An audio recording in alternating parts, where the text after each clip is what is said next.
Manusia penakluk petir. Kisah Ki Ageng Selo, sang penangkap petir.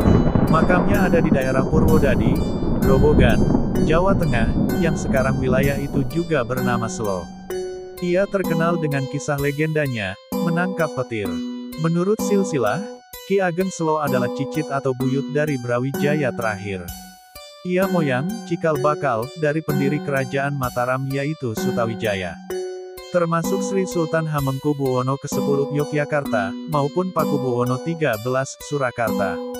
Dalam Babat Tanah Jawi, Mainama, 1905, Altov, 1941 diceritakan, satu Prabu Brawijaya terakhir beristri Putri Wandan Kuning dan berputra Bondan Kejawan, Ki Ageng Lembu Peteng yang diangkat sebagai murid Ki Ageng Tarup.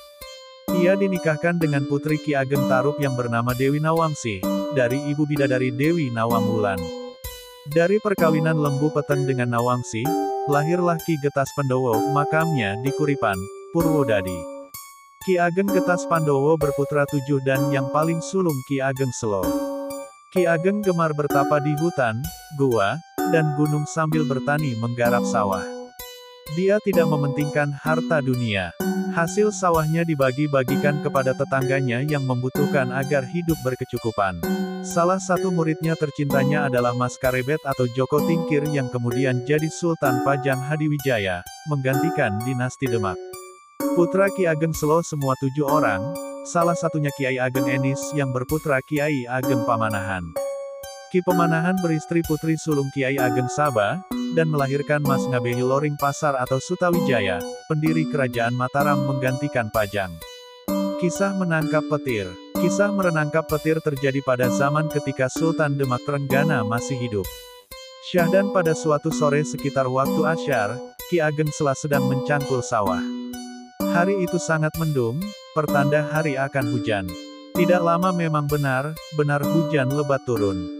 Petir datang menyambar-nyambar. Petani lain terbirit-birit lari pulang ke rumah karena ketakutan.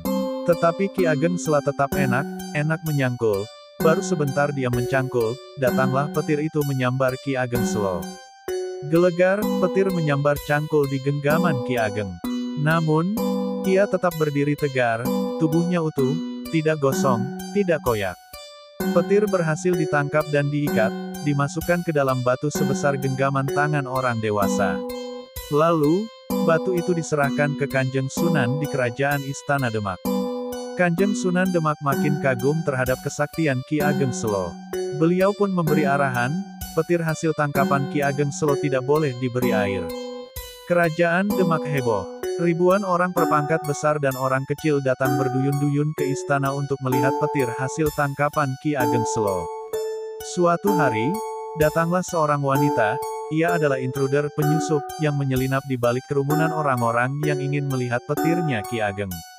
Wanita penyusup itu membawa batok tempat air dari tempurung kelapa, lalu menyiram batu petir itu dengan air. Gelegar, gedung istana tempat menyimpan batu itu pun hancur luluh lantak, oleh ledakan petir. Kanjeng Sunan Demak berkata, wanita pembawa batok tersebut adalah petir wanita, pasangan dari petir lelaki, yang berhasil ditangkap Ki Ageng Selo. Dua sejoli itu pun berkumpul kembali menyatu, lalu hilang lenyap.